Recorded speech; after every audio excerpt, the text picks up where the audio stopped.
जगत असताना आपल्यावरती आपल्या आई वडिलांनी जे उपकार केले, जे कर्तृत्व त्यांनी केले, या जगाच्या पाठीवरती आतापर्यंत कोणीच केलं नाही. अहो, या कोरोनाच्या काळामध्ये कुणाची आई गेली, कुणाचा बाप गेला, कुणाचा भाऊ गेला, कुणाची बहीण गेली, कुणाचा जावई गेला, पण आई वडिलांनी आपल्यासाठी जे कर्तृत्व केलं त्यांचा चेहरा एकदा आपल्या डोळ्यासमोर आणा, नक्की तुमचे आमचे डोळे डबडबल्याशिवाय राहणार. काय केलं त्या आई वडिलांनी आपल्यासाठी? अरे, त्या आईनं आपल्याला या मृत्यू लोकामध्ये पाय ठेवण्याकरता जागा दिली. सज्जन हो, आपण एखाद्या भाड्याच्या घरामध्ये राहतो, तो घर मालक तो आपल्याकडून महिन्याचे भाडं घेतो, परंतु आतापर्यंत कुठलीच आई आपल्या बाळाला म्हणाली का, हे राजा, हे दादा, 9 महिने 9 दिवस तू दगडासारखा होता तेव्हा मी तुला माझ्या उदरामध्ये वागवलं, आता तू 50,000 रुपये महिना कमवतो. किती? 50,000 रुपये महिना कमवतो ना, त्यातले 25,000 रुपये आणून दे. म्हणली कुठली आई आतापर्यंत? म्हणली का दादा? सांगा ना. हा आईने आमच्या जीवनात केलेला पहिला उपकार आहे. त्या आईने आमच्या जीवनात केलेला दुसरा उपकार, त्या आईने आम्हाला श्वास दिला. अरे, ज्या वेळेस बाळ जन्माला येतं त्यावेळेस त्या बाळामध्ये आईमध्ये एक गोष्ट जोडलेली असती, ती म्हणजे नाळ. जोपर्यंत बाळ रडत नाही तोपर्यंत ती नाळ कापल्या जात नाही. ती आई आपल्या श्वासातील अर्धा श्वास त्या बाळाला देते. हा आईने आमच्या जीवनात केलेला दुसरा उपकार. अरे, त्या आईने आमच्या जीवनात तिसरा उपकार केला. तुम्ही म्हणाल कोणता महाराज? तिसरा उपकार केला.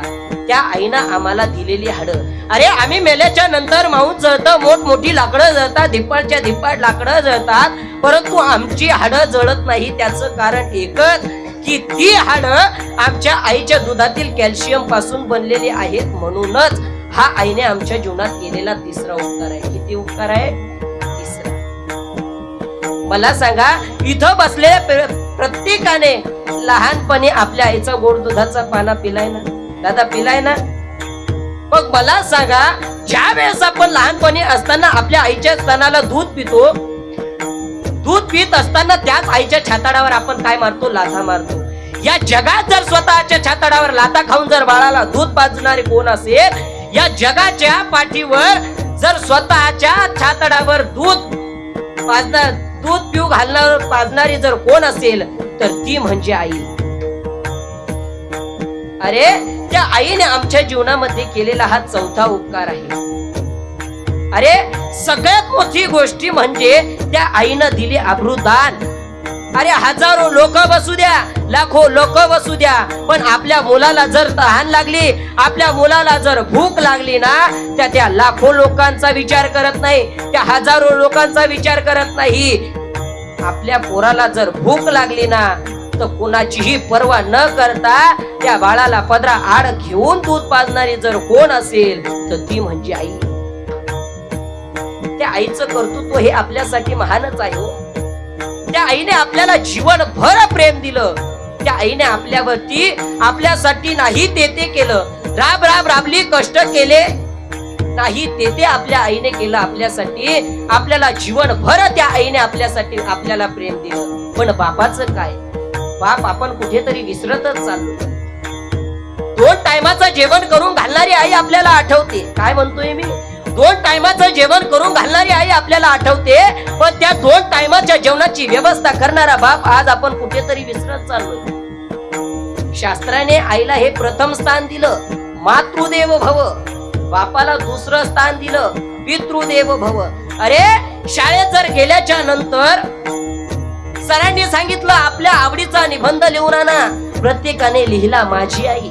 माझा बाप कोणी लिहिला? नाही ना दादा, नाही लिहिला. अरे, शपथ जरी घ्यायची ठरली तर आपण काय म्हणतो? माझ्या आईची शपथ. काय म्हणतो? माझ्या आईची शपथ. अरे, साधी ठेच जरी लागली तर आपण काय म्हणतो? आई ग. काय म्हणतो? बापाचं नाव आपल्या तोंडात येतं का? हा बाप आज आपण कुठेतरी विसरत चाललो. मी पुन्हा सांगून जाईल की अरे, 2 टायमाच्या जेवणाची व्यवस्था करणारा बाप आज आपण कुठेतरी विसरत चाललोय. अरे, धोतर फाटलं तर थिगळं लावून वापरलं, आगातल्या बनेलाची जाणी झाली तरी नवीन घेतली नाही, चप्पल तुटली तर कशी तरी खिळे ठोकून त्या बापानं वापरली, पण स्वतःला कधी नवीन चप्पल घेतली नाही. अरे, दिवाळी आली तर स्वतःला कधी नवीन कपडे घेतले नाही, पण घरातल्या सर्वांची व्यवस्था केली. का? तर माझी मुलं दुसऱ्याच्या दारात गेले नाही पाहिजे, दुसऱ्यांकडे पाहिलं नाही पाहिजे. अरे स्वतः काहीच करत नाही पण दुसऱ्यांची व्यवस्था करणारा जर कोण असेल तर तो म्हणजे बाप आहे. अरे कधी रडू येतं सांगा ना त्या बापाला, कधी रडू येतं? अरे हजारो संकट येऊ द्या, हजारो संकट येऊ द्या तरी तो बाप रडत नाही. पण एकदाच तो बाप रडतो केव्हा पोटची लेक मुलगी जर माहेराहून सासरी जात असताना त्या बापाला रडू येतं. केव्हा रडू येतं? पोटची पोरगी आपली सोनुली माझी छकुली ती जर माहेराहून जर सासरला जात असली ना तेव्हाच त्या बापाला रडू येतं. नाही तर हजारो संकट येऊ द्या तरीही त्या बापाचे डोळे भरून येत नाही. पण पोटची लेक जर सासरी चालली ना तर त्या बापाला अश्रू अनावर होते. अरे त्या मुलीचं लग्न ठरावं, लग्न ठरल्याच्या नंतर तो लग्नाचा दिवस उजडावा, लग्न कार्य मंडपात त्या मुलीनं नवी शृंगार करून मिरवावं, काकाला भेटावं, आपल्या मैत्रिणींना भेटावं, मित्राला भेटावं, सर्वांना भेटावं, लग्न लागावं, त्या भरमंडपात तिचं लग्न लागावं, शुभमंगल सावधान सर्व नातेवाईकांनी तिच्या डोक्यावर अक्षदा टाकाव्यात आणि नंतर कन्यादान झाल्याच्या नंतर मुलीला सासरी पाठवायचं. अरे सासरी पाठवत असताना कन्यादान झालं, सासरी पाठवत असताना ती मुलगी स्टेजवरून खाली उतरल्याच्या नंतर आईला भेटती, आईच्या गळ्यात पडून रडती, काकूला भेटती, काकाला भेटती, मामाला भेटती, मामीला भेटती, असं सर्व नातेवाईकांना भेटत येत येत येत शेवटी आपल्या बापापाशी येते. बापापाशी आल्याच्या नंतर जशी बापापाशी येते बाबाच्या चेहऱ्याकडे पाहते, बाबाचं अंतकरण असं भरून येतं.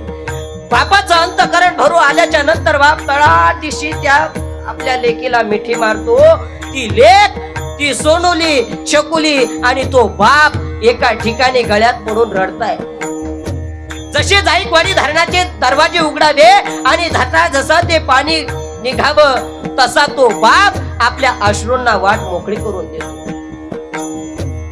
अरे कधी रडू येतं? आपली पोटची लेक जर सासरी चालली ना तेव्हाच त्या बापाला रडू येतं.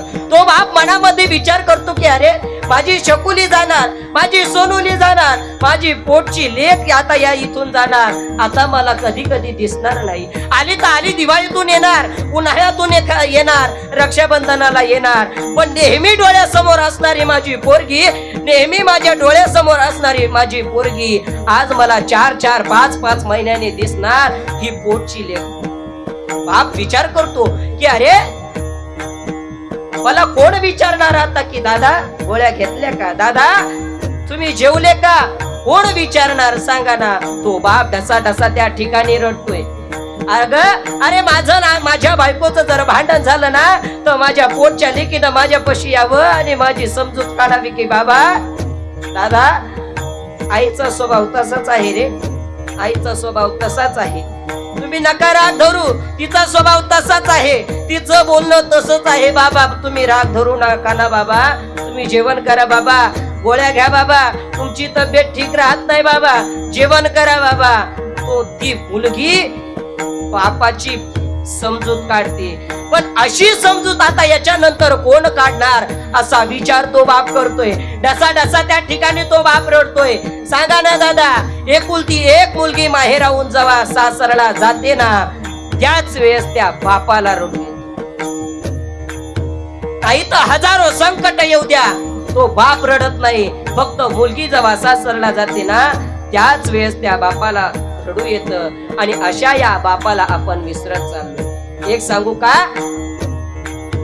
डोंगरा आड गेलेला सूर्य हा परत दिसेल बर का, डोंगरा आड गेलेला सूर्य हा परत दिसेल, पण बाप नावाचा सूर्य जर एकदा गेला ना तो डबल दिसणार नाही, ही सत्य गोष्ट. आई बापाला विसरून चालणार नाही रे. अरे जोपर्यंत ते आहे तोपर्यंत त्यांची जेवढी होईल तेवढी सेवा करा. हे गेल्याच्या नंतर त्यांची सेवा करून काही फायदा नाही. आज जगात असे काही लोक आहेत की जोपर्यंत आई वडील आहेत तोपर्यंत त्यांना खारेल्या वाणी करतात, त्यांच्यावरती हात उगारतात, त्यांना आदवा तद्वा बोलतात, नाही ते बोलतात. आणि आई वडील गेल्याच्या नंतर लोकांना दाखवण्याकरता, समाजाला दाखवण्याकरता घरात भले मोठे फोटो लावतात. त्यांना हार काय घालतात, मोत्याचे हार काय घालतात. अरे ज्यांना आई नाही त्याला आईची किंमत विचारा. अरे ज्याला बाप नाही त्याला बापाची किंमत विचारा.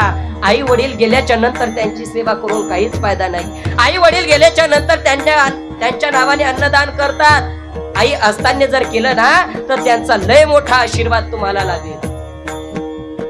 अरे वर गेल्याच्या नंतर ते आई वडील मनात विचार करत असेल की अरे काबाड कष्ट केले, उन्हाची पर्वा केली नाही, पावसाची पर्वा केली नाही, कशाचीही पर्वा न करता मी माझ्या मुलाला शिकवलं, परदेशी पाठवलं, बाहेर गावी पाठवलं, माझ्या मुलाला नाही तेवढे पैसे मी लावले आणि तोच जर मुलगा आज आम्हाला जर विसरत असेल तर काय फायदा आमचा.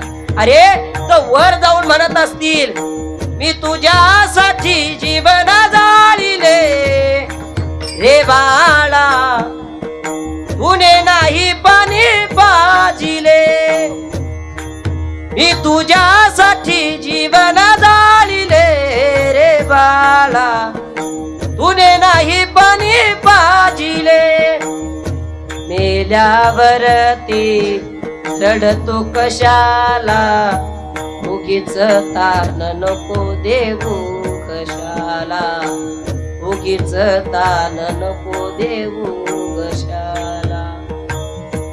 मी तुझ्यासाठी जीवन जाळिले रे बाळा, तुने नाही पाणी पाजिले.